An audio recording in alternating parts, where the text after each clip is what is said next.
Hello everyone, welcome back to my channel, and today we're going to be taking a look at the Nerf Pro Gelfire Mythic.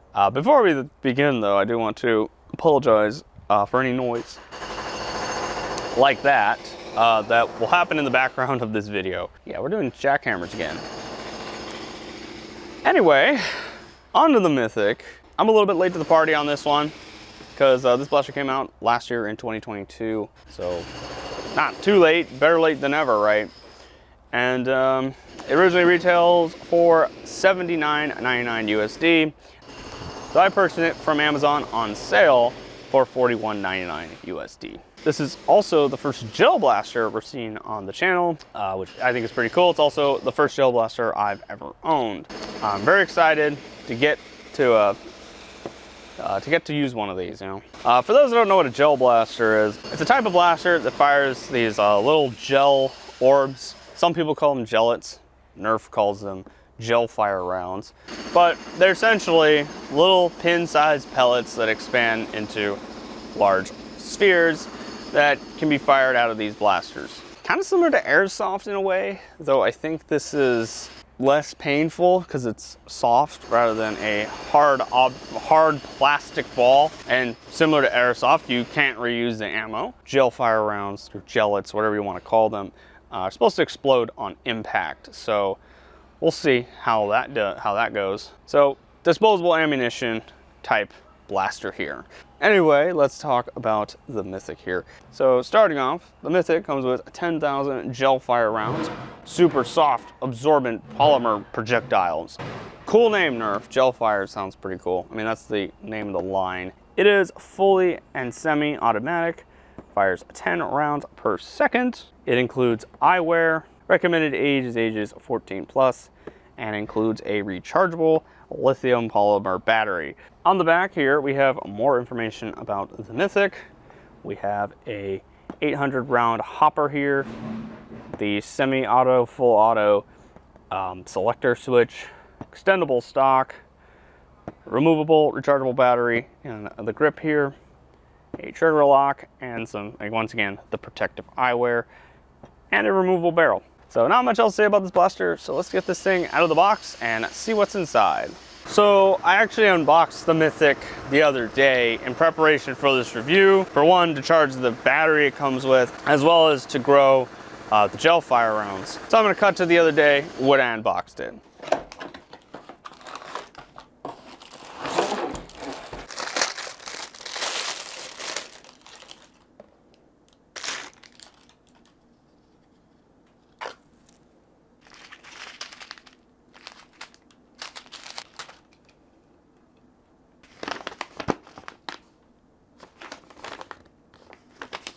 All right, so here is what is included with the Mythic. We have our instructions here telling you every little thing about the blaster as well as the Gelfire rounds. We have our safety glasses here, pretty cool. We have our removable barrel.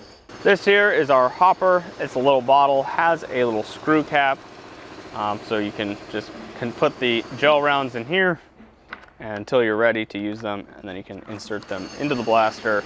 Here we have our rechargeable battery. It's a very small, simple lithium polymer battery. Not much to say about it. It is charged via USB-C, a little USB port right there. Plug it in, and then plug this into a power brick, computer, whatever you want to. This cable is in fact the included one with the blaster, so that is pretty nice that they give you a cable to charge your battery. Next, we have our Gelfire rounds. You do get 2 of these with your Mythic. I just had to use one of them to grow some Gelfire rounds for this review yesterday. That's why you only see 1 here. Each of them contain 5,000 rounds each. And now we move on to the Mythic itself. So here we have the Gelfire Mythic. It's actually quite small. I actually thought it would be a lot bigger, but this is the size of it. Let's start off with controls. So you have your trigger and your trigger lock up front. So a little safety here. Here's your selector wheel here. That is off. This is semi and that's full. There's a little indicator light, I guess telling you when it's powered on. The stock is extendable, but it is not adjustable. It only has 2 positions, open and closed. A little disappointing it's not adjustable, but it works. Your battery gets inserted into the bottom of the grip like so. No need for screws to insert the battery and no need screws to take it out. We can just pull it out by squeezing. They also have this eyewear required thing. I'm assuming this is going to be like airsoft where they can bounce back. Barrel extension. So there's a new barrel extension system that Hasbro has come out with. So it's similar to the normal classic barrel extension system. It's attached on right there. Let's talk about the hopper. So you unscrew the lid, take the lid off, and then insert it on there, and just turn it, and it locks in place. It's not going anywhere. I will say, it kind of obstructs your view of the front sight. I'm guessing this is more of a hip fire kind of blaster. Oh yeah, that is your indicator light. Turns on semi, and then there you have it, full. So that's pretty cool. So yeah, that's pretty much it for the Mythic. So let's get some Gelfire rounds in this blaster and take a couple shots with it. So I'm actually going to cut to the other day when I grew some those Gelfire rounds. All right, so here we have our packs of Gelfire rounds. According to the instructions, they recommend to use at least 0.5 gallons or 2 liters of clean tap water per 5,000 rounds. So right here we have half a gallon clean tap water. So all I have to do is put these dehydrated Gelfire rounds in here and we can get started. Okay, just gonna open up. And there we go. That should be all of them. The instructions also say if you want to hydrate some of the rounds, you don't have to use the whole package. Just use the same amount of water. It also says that more water doesn't affect the rounds at all. They don't kind of overhydrate here. They also say to wait 3 to 4 hours till fully hydrated. So we're gonna leave these here to soak. And when they're fully hydrated, we're gonna come back, put them in the blaster, and see how it fares. So as you saw, it is pretty easy to grow your Gelfire rounds. So now that it's the next day, let's go check up on them. All right, so here we have our Gelfire rounds. As you can see, they have expanded quite a bit compared to what they used to be. You know, if you can see that.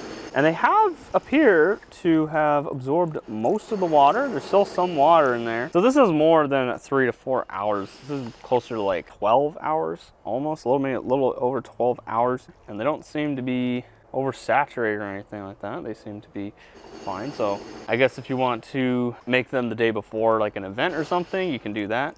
Let's get our hopper here and just load it up. It says it can hold 800 rounds, but I'm not going to count. I'm just going to fill this thing up till it's full. It's probably an easier way of doing this. Kind of just dunk it in, I guess. I guess that doesn't really work. The instructions and the box say these can stain, so I guess if you are going to be using this in a battle of any sort, to wear clothes you don't really want. Clothes you're willing to get ruined. Let's see how many I can fit in here. I can fit quite a bit in here. They actually compress fairly well. I don't know. There's no real fill here line, so if I fill too much, not really my fault, but I'm gonna put the cap on right like so. Seems to hold them pretty well. Let's actually load them into the Mythic here. I'm just gonna rotate it like this. And there we go. Let's turn this bad boy on. And I'm gonna take a couple of shots with it downrange. So it's on semi right now.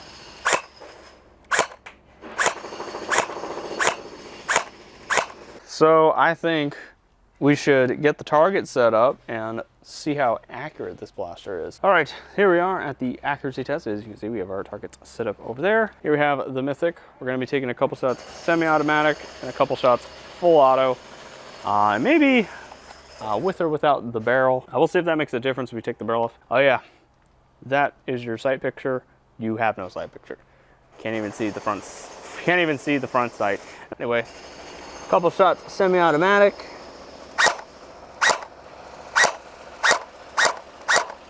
I do notice this thing has a knack for not feeding, having some problems with feeding. We got one.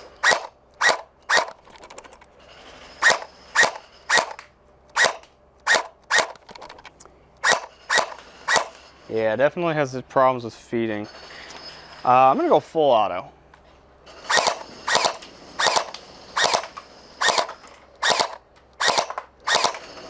I'm gonna go semi-automatic without the barrel.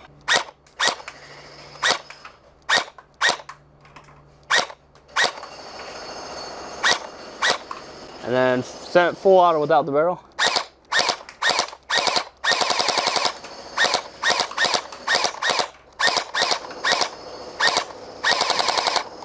Aha!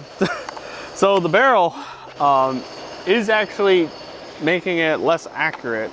It's shooting them to the left. So this is one of those cases where the barrel extension is actually affecting the blaster's performance. And yes, I keep having these issues with feeding. Though the solution to that is kind of just shake it. And if it really is bad, you flip it upside down and then flip it over, shaking it again. So yeah, that is kind of interesting. All right, so with that accuracy out of the way, let's move on to our range test. All right, so here we are with our range test. We have the Mythic here, firing our shot, seeing how far they go. We're gonna fire a couple with the barrel, a couple without. And as usual for context, the chicken marks 25 feet, the swan marks 35 feet, the frog marks 40 feet, and the far back wall marks 50 feet from where I'm standing. First couple ones are gonna be in semi-auto. All seem to be going around the 50 feet. I'm gonna take the barrel off now and see how these go.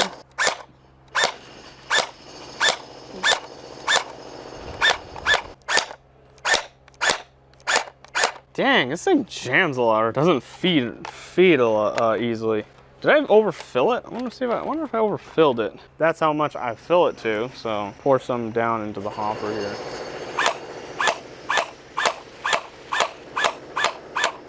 Taking the hopper off seems to be a little more effective. Without the barrel, does seem to be a little better. Seems to be going consistently 50, not like 45. So let's move on to full auto. Seems to be going 45 and then it stopped feeding without the barrel.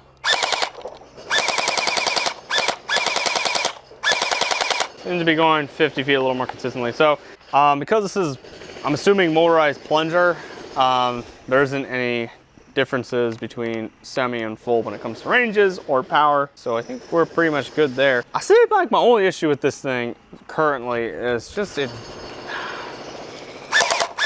has feeding issues. I don't know what's up with that. Not much else to say, not much else to test. So let's go back to the table and talk about my final thoughts on the Mythic. All right, here we are back inside. Going to talk about the Gelfire Mythic. Actually, a few hours later in the day, because, well, the jackhammers just kept going and going and going. So they're finally stopped. That was really getting on my nerves. So I had to come inside, take a break, started to edit the video, but I gotta redo this part. Also during that time, kind of figure out what was up with the whole not feeding issue, which we'll get to at the very end here. So before that, we're just going to talk about my thoughts on the blaster, general thoughts on the blaster. So a couple of the general things to say about the blaster. I don't think it's terrible. I really don't think it's that bad. The stock is actually quite comfortable. I do like the stock. Even though it's not adjustable, it's still really nice stock. Quite strong. Even though it looks like it's made of thin plastic, it doesn't flex too much. The grip is also very comfortable. I like the trigger.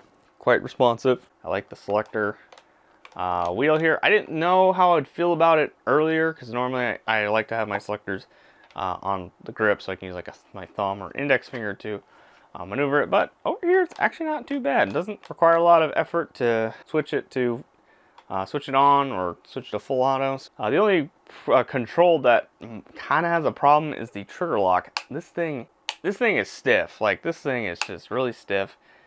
And I don't know, it's kind of hard to use. There's a lot of questionable things on this blaster. The most annoying one is definitely the sights on this blaster.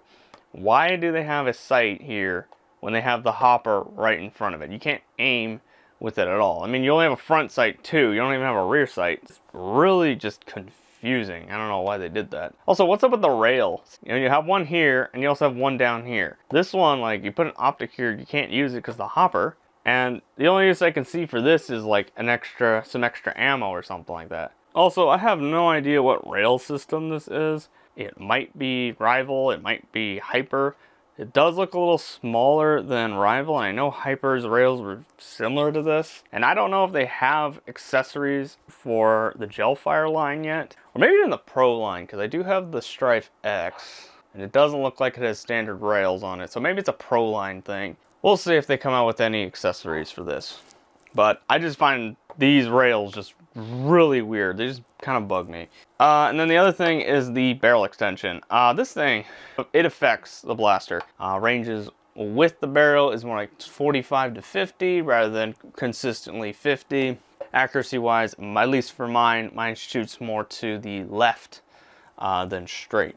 But overall, it's an alright blaster. Now let's talk about the feeding issue. So me and my mom were outside trying to fiddle around with this thing, trying to figure out the feeding issues, and one theory did come up, and that is the amount of Gelfire rounds that fit in the hopper. Because I started to notice the lower the hopper was, the more reliable it was. It would fire more consistently and didn't have any issues. I mean, if it was like half full or lower, you wouldn't have any feeding issues or anything like that. That brings up the question, how much should go in the hopper? How much should go in the bottle here? I mean, on the instructions, even on the box, they show this thing fully, like, filled to the brim with the gel rounds, but it just seems to work better half or less. So I don't know what's up with that. My mom did do a different test, which was taking the Gelfire rounds and kind of drying them out a little bit, putting them in a strainer and letting them, you know, drain out a little bit. She said they seem to work a little bit better that way. So maybe I did overhydrate them, who knows? Maybe they say to grow them for 3 to 4 hours and then take them out. But I don't know how long they are gonna last outside of water. Maybe just the moisture in the air, or you put them in a bag with a little bit of water in there. That should keep them around long enough. I'm not too sure. I have to do my own experiments on that. I mean, the instructions do say to make sure there's no water in the hopper. So that's just my guess, because this thing was shooting out a lot of water out the front. So all of this can probably be chalked up to user error. That's just my guess. I don't know what I did wrong. Maybe those in the audience who own gel blasters can enlighten me on this subject of why this is jamming. So if you have a Mythic, please let me know. Like, do you understand what's going on here? Is a strainer necessary to make it run? Just let me know in the comments. Overall recommendation of the blaster: if you can get around the feeding issues, figure out what's wrong with it, troubleshoot it to the point where it's consistently working for you, you actually have a pretty good blaster. I was actually having a lot of fun using this blaster when it was working, but when it wasn't, it's definitely a downer. Not to say the feeding issues are difficult to deal with, it's just annoying. I mean, shaking the blaster, rotating upside down, shaking it, flipping it back again, and then it fires for like 2 seconds and then it stops, you know. That's the biggest issue. It's more of just an annoyance, not difficult. It's not like you have to take the entire blaster apart and then put it back together and then it jams again. It's nothing like that. It's a pretty big annoyance. Another thing to keep in mind about specifically the Mythic is its rechargeable battery. It seems like all these gel blasters aren't going to be one of those, you know, right out of the box kind of blasters. You can use them right out of the box kind of things. Because, of course, the gel rounds you have to grow. But with the Mythic, you have a battery to charge as well. Now, the battery doesn't take too long to charge. I think the instructions say 1 to 2 hours. It only took like a half an hour for me when I first got this to fully charge it. It's not that big of a deal. I mean, if you're charging that and growing your gel rounds, pretty sure you should be okay. Probably get this thing up and running within like, well, it's like 3 to 4 hours, right? So there's that to keep in mind. It's kind of like one of those things you have to kind of prepare for. It's not like, oh, You want to have a Nerf war? Grab your blaster and go. It's not like that at all. Pricing wise, this blaster is quite pricey. It's $80, not on sale. Retail price $80. Probably has gone down in price at some stores. Haven't really checked in on those. Definitely purchase it on sale. Pick it up on sale. Oh yeah, something I should mention is one of the positive ends. Cleanup isn't too bad. The gel rounds don't really leave that much of a residue. They leave like a flake behind, but like you brush that off. It's not like it's not sticky or anything. It just kind of just poof off when you like, scrape it off. I mean, you can hose down your backyard or something and it's all gone. They don't seem to be obnoxious. It's not like airsoft where I have to get a broom out there every so often and sweep up all the BBs, the ones that haven't biodegraded. And these are apparently biodegradable as well, so there's that to keep in mind. That's a definite positive. You don't want random orange stuff left behind. So there's some definite positives and some negatives to gel blasters in general, and definitely some positives and negatives to the Mythic. But overall, I think this blaster, if you get it on sale and you can get around all the feeding issues, I would recommend picking up the Mythic. But anyway, that'll be the end of the review. Comment your thoughts about the Mythic down below. Do you have one? And do you have any feeding issues like I do? Maybe I just have feeding issues. Or if you do, how do you get around them? Comment down below if you have any other information on gel blasters that I didn't mention in the video, you know. I'd really like to know more about these blasters. Like one of the things I want to know is, do the other gel rounds from other brands work in these blasters? Because that would be pretty nice. You don't have to always use the Nerf ones. Let me know down below. Also comment what else you want to see on the channel. Be sure to check out my review on the Blaze Storm blaster, that mysterious blaster from Amazon. Yeah, check that one out. Be sure to check out my other reviews. Thank you all for watching, and we'll see you next time.